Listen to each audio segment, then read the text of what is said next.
عليكم ورحمة الله وبركاته. ازيكم يا جماعة؟ عاملين ايه؟ يا رب تكونوا بخير دايما يا رب. بسم الله ما شاء الله ولا حول ولا قوة الا بالله العلي العظيم. اللهم صل وسلم وبارك على سيدنا محمد وعلى اله وعلى اصحابه اجمعين.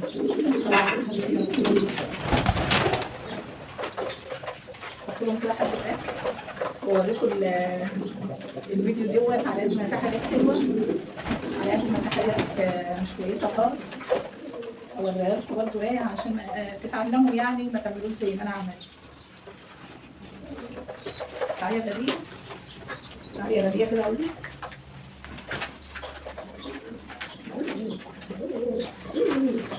امبارح يا جماعه انا هوريكم اللي حصل، بس بعد ما اجيب الفيديو اللي قبل ده. اللهم صل على النبي. كنت انا حاطه لهم خل، وقلنا لازم الخل بعدين يكون خميره على طول، تاني يوم على طول يشربوا خميره. فانا معطشاهم لدرجه ان هم قلبوا السقايه دي، قلبوها من كتر العطش.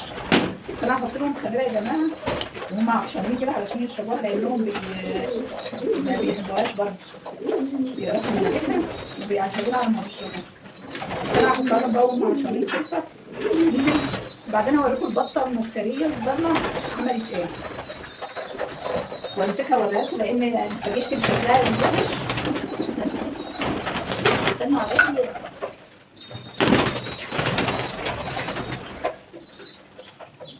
انزلي يا عم الحاج.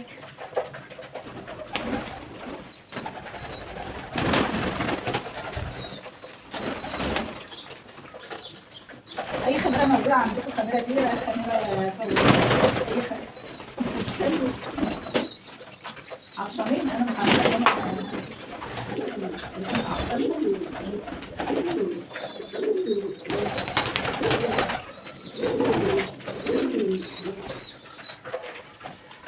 بسم الله. اشربوا يلا، اشربوا يلا وسموا كده اشربوا.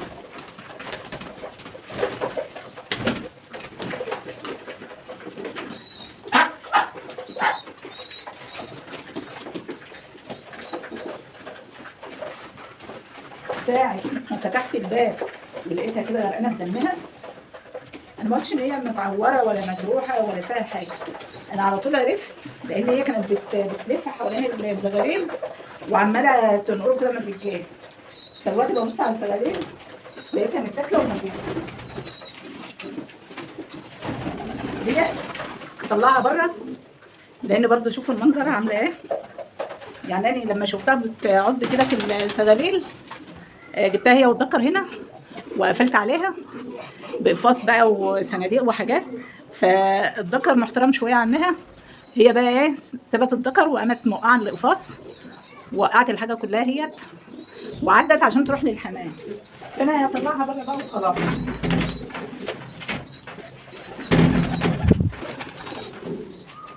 تعالوا يلا كملوا اكلكم كده، تعالوا كملوا شربكم يلا. انا لغايه دلوقتي خايفه اروح عند الزغاليل لانها غرقانين في دمهم كده شكل القتله. هروح لهم بقى كده غصب عني، الحمد لله. وعلى فكره انا كنت سايباها بالليل وبعد ما لقيت الباب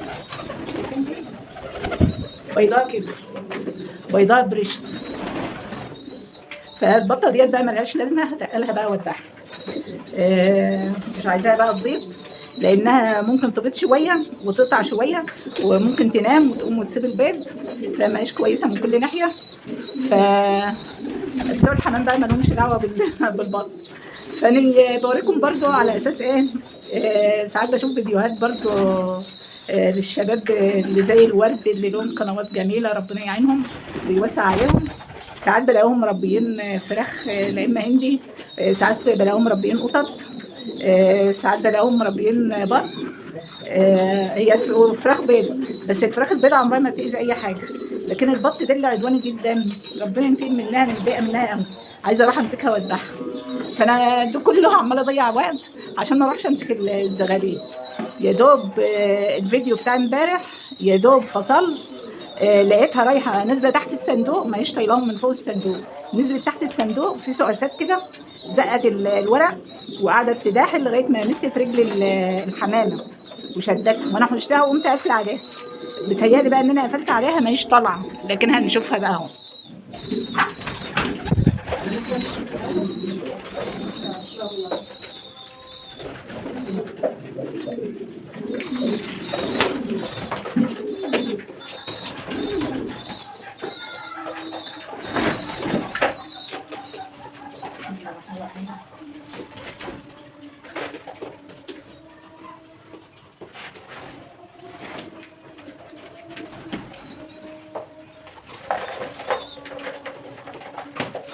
سبحان الله، واكله رجلها بوركها كامل، يعني سايباها برجل واحده.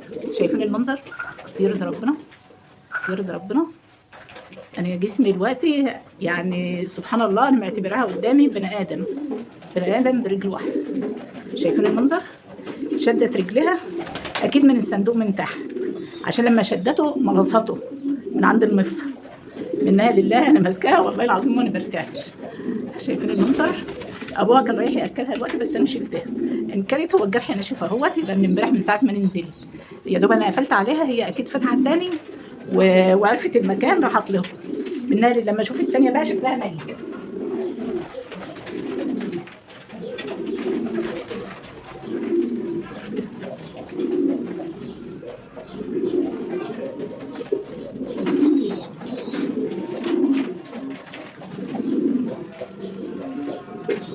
شايفين التانيه؟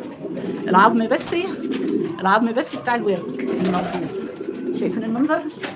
واكله رجلها من تحت اللي زي دي كده الكف، واكله الكف واكله اللحم بتاع الورك الظلمه. منها لله. والله انا مش زعلانه عشان هم ماتوا، انا زعلانه عشان الموتة بتضيع. شايفين المنظر؟ ولو كانت طلتها كانت كلتها كلها. بس انا اللهم صل على النبي، انا من رعشه قلبي وانا خايفه جدا، يعني مش عارفه اتكلم. التاني ابوه بياكله زغلول وباذن الله هيعيش، بس هيبقى صعبان عليا انه برجل واحده وبس كده خلاص. دي بقى هنرميها بدل ما احنا ماسكينها. هي نزلت تحت الصندوق وشدتها، ما نطتش فوق الصندوق ولا حاجه، بس انا طلعتها بره خالص مع الذكر بره خالص في الصاله، يعني ما هيش قريبه للحمام خالص، يعني في باب مقفول جامد مش هتوصل له باذن الله. فهنرمي دي بقى دلوقتي.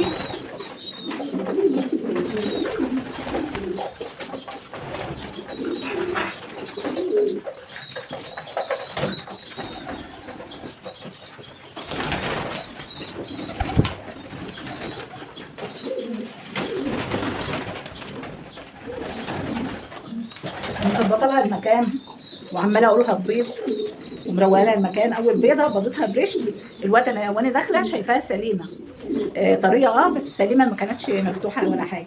هي شدتها بقها كده فتحتها وصارت لسه بيضاها دلوقتي، فبيضاها بايظه وبوظتها اكتر. فمنها لله بقى كده، يعني هنعمل ايه؟ امرنا على الله. هل احنا بنتعلم من اللي بيحصل؟ فده حاجه برضو ايه تلاحظوها يا جماعه، عشان ما تسيبوش طيوركم كل نوع ويبقى لوحده، يعني الحمام مع الحمام، البط مع البط، لان الحاجه برضه بتاكل وبتتكلف، وغير كده دي روح وتعذبها. وكفايه ان هي قاعده تشد في رجلها الله اعلم طول الليل ولا طول النهار، وتشد في رجلها لغايه ما كلت اللحم اللي فيه وسابت العظم بس.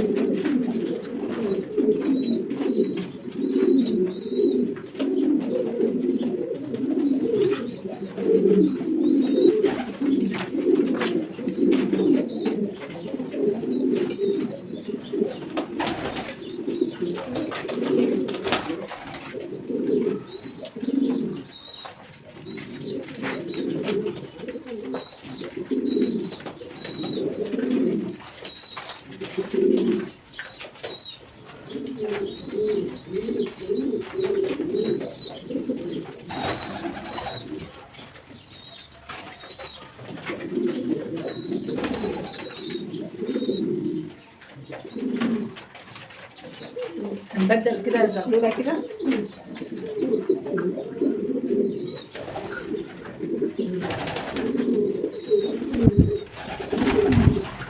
نبدل واحده مكان واحده، ان دي واكله وشبعانه، ايه التانيه امها ما كانتش ماكلاها ولا ابوها.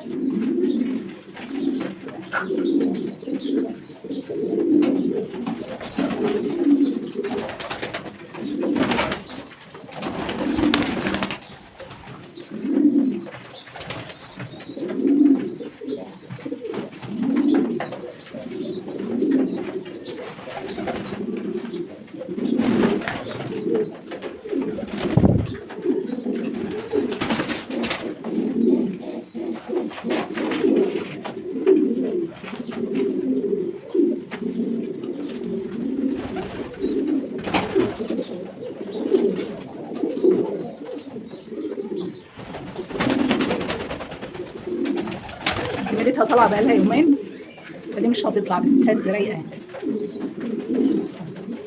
بتبق كده يعني صبر. البيضه ما فيهاش كاس، حد ما يعرفش الكاس، ما فيهاش تلقيح.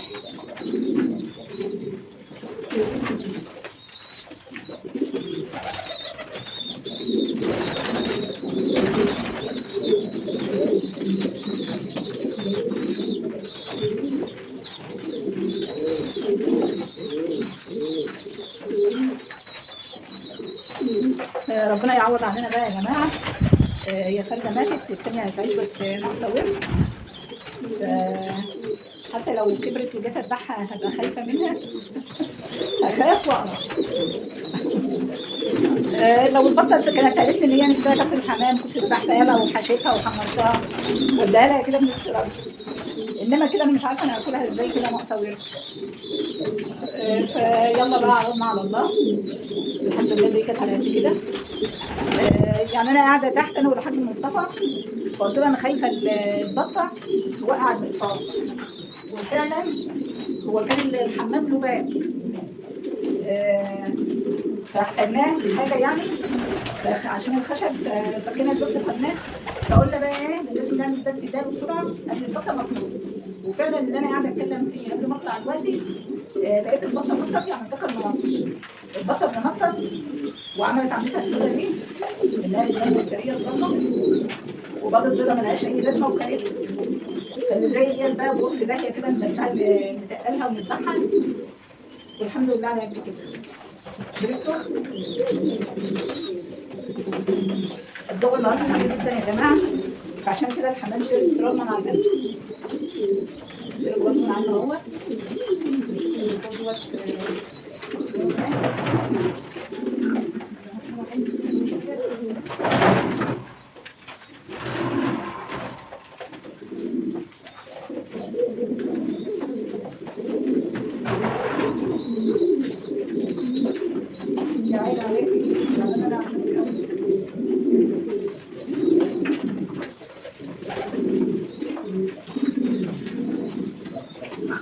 من كتر ما انا زعلانه على اللي بيحصل ده مش مركزه.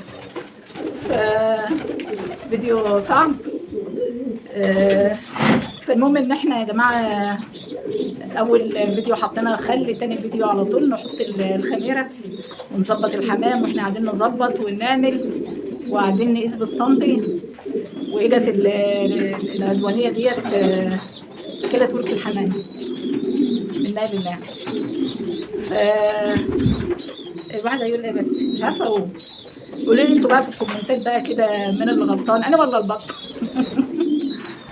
كلكم هتقولوا انا اللي غلطانه عشان المفروض ما احطش البطه مع الحمام.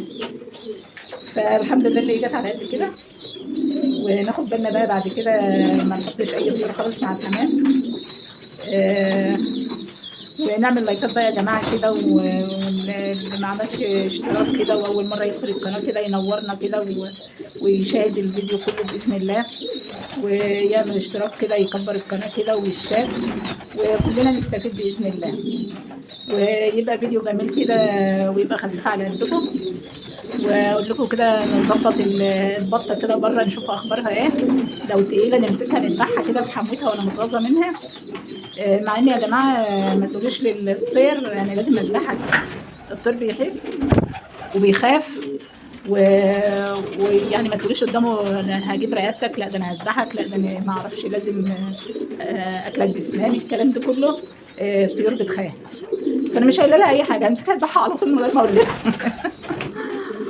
انا بضحك من غيظي يعني، والله العظيم انا زعلانه عشان الفرد اللي مات، انا زعلانه على الموتة نفسها، زعلانه يعني، وقلبي وجعني لما شفت منظر البطه وانا بفتح ومعكوكه دم وموقعه الفصل اللي انا عاملاه لها بالقفاص. انا قلت اكيد عملت حادثه، في حادثه حصلت جوه. فالحمد لله قدر ولطف. السلام عليكم ورحمه الله وبركاته.